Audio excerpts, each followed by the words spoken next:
السلام علیکم ورحمۃ اللہ وبرکاتہ۔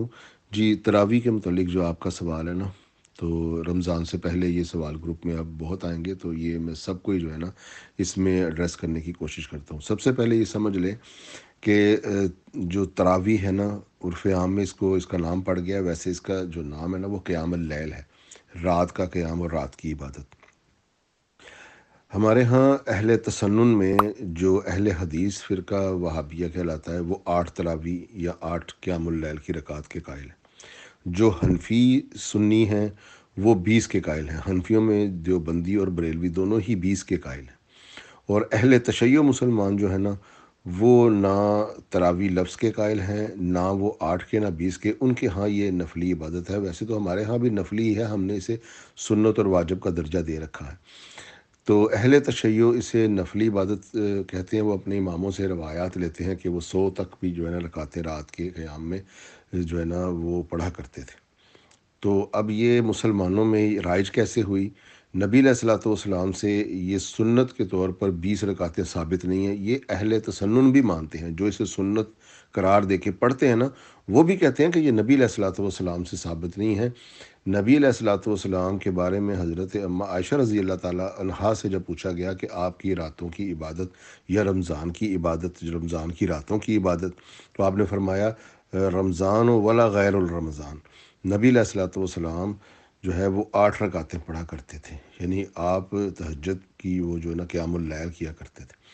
اب ہمارے ہاں یہ عشاء کے ساتھ متصل کر دی گئی، عشاء کی نماز پڑھی ساتھ ہی شروع ہو گئے، تو یہ تو نبی علیہ الصلوۃ والسلام کے طریقے سے سارے ہٹ گئے۔ کیونکہ اگر سنت کہنا ہے تو پھر نبی علیہ الصلوۃ والسلام کے طریقے کے مطابق ہوگا، کیونکہ نبی علیہ الصلوۃ والسلام عشاء کی نماز کے بعد آپ اپنے حجرے شریف میں چلے جاتے، وہاں آرام فرماتے، پھر آپ تہجد کے وقت میں اٹھتے، تو پھر وہ 8 رکعتیں یا 11 رکعتیں، کیونکہ اس کو آپ 2 کرنے کے بعد وطر کر دیتے، جس طرح طاق اور جفت ہوتا ہے نا، سنگولر اور پلورل، اسی طرح عربی میں وطر کہا جاتا ہے، تو اس کو اکیلا کر دیتے۔ تو وہ چاہے 3 کی شکل میں پڑھ کے اکیلا کر دیتے یا 1 پڑھ کے اکیلا کر دیتے۔ تو اس طرح کی نبی علیہ الصلوۃ والسلام کی سنت عبادت ہے رات کو سو کے اٹھنے کے بعد۔ تو آج کوئی بھی مسلمان حنفی، شافعی، مالکی یا اہل حدیث یا اہل تسنن یا بریلوی دیوبندی کوئی بھی رات کو جا کر سو کے اٹھ کے نہیں تراویح پڑھتا یا وہ قیام اللیل نہیں کرتا، وہ عشاء کی نماز کے ساتھ ہی کر لیتے ہیں اور اسے سنت کہتے ہیں۔ تو یہ چیز جو ہے نا بالکل غلط ہے۔ نبی علیہ الصلوۃ والسلام کی متواتر حدیث ہے، من کذب علی متعمدا فلیتبوأ مقعدہ من النار، کو جو میرا نام لے کر جھوٹ باندھے مجھ پر، اس کا ٹھکانہ جہنم ہے۔ جس نے نبی کی طرف منسوب کر دیا اور ایسا کام جو نبی نے کیا ہی نہیں۔ یہ حضرت عمر کے دور میں خود اہل تسنن بھی بیان کرتے ہیں۔ حضرت ابوبکر کا 2 سال کا دور گزر گیا، حضرت عمر کا جب دور آیا، اس میں انہوں نے دیکھا کہ مسجد میں ظاہر اسلام بہت پھیل گیا، بہت زیادہ مسلمان ہو گئے، تو وہ مسجد میں رات کو جو ہے نا 2 2 4 4 کی ٹولیوں میں ایک آگے کھڑا ہو جاتا اور قرآن سناتے۔ تو حضرت عمر نے کہا کیوں نہ ہم ان کو ایک امام کے اوپر اکٹھا کر دیں، الگ الگ 2 3 یا 4 کی ٹولیوں میں پڑھ رہے ہیں۔ تو انہوں نے ایک امام کے پیچھے اکٹھا کر دیا اور سب ایک ہی امام کے پیچھے قرآن سننے لگ گئے۔ خود حضرت عمر شامل نہیں ہوتے تھے، وہ نبی کے طریقہ پر رات کو سو کے اٹھ کر جو ہے نا کھڑے ہوتے تہجد کے لیے۔ تو خود انہوں نے جب دیکھا اس طرح وہ کر رہے ہیں، تو آپ نے خوش ہو کر کہا نعم البدعۃ ھذہ، یہ ہم نے جو نیا کام شروع کیا ہے کتنا اچھا لگ رہا ہے کہ سب ایک ہی امام کے پیچھے پڑھ رہے ہیں۔ لو، یہ حضرت عمر کی سنت ہے، اور اس میں 8 پڑھتے تھے، لوگوں نے جو ہے نا زیادہ پڑھنی شروع کر دی، 100 رکعت پڑھتے تھے صحابہ کرام کے دور میں یا اس کے بعد، اور پھر وہ 100 رکعتیں پڑھ لینے کے بعد تھک جاتے تھے، پھر وہ بیٹھ جاتے، تھوڑا آرام کرتے، کچھ کھاتے پیتے، پھر وہ دوبارہ جو ہے نا کھڑے ہوتے۔ تو اس بیٹھ کے آرام کرنے کو ترویحہ کہا جاتا ہے عربی میں، وہ ترویحہ کر لیتے تھوڑا۔ تو اب وہ ترویحہ کرتے تھے، اب انہوں نے بھی اس طرح تو نہیں کیا، 100 رکعتیں تو نہیں پڑھی، یہ تو جناب تیز تیز تیز تیز مشین لگی ہوتی ہے۔ اب وہ بات گلے پڑ گئی تھی کہ وہ ترویحہ کیا کرتے تھے، تو انہوں نے 4 رکعتوں کے بعد جو ہے نا تھوڑی دیر بیٹھنا شروع کر دیا، ایک بنوٹی سی دعا بنا لی، یا مجیرو جا مجیرو یا مجیرو پڑھ کے وہ 30 سیکنڈ یا 20 سیکنڈ میں پھر کھڑے ہو جاتے۔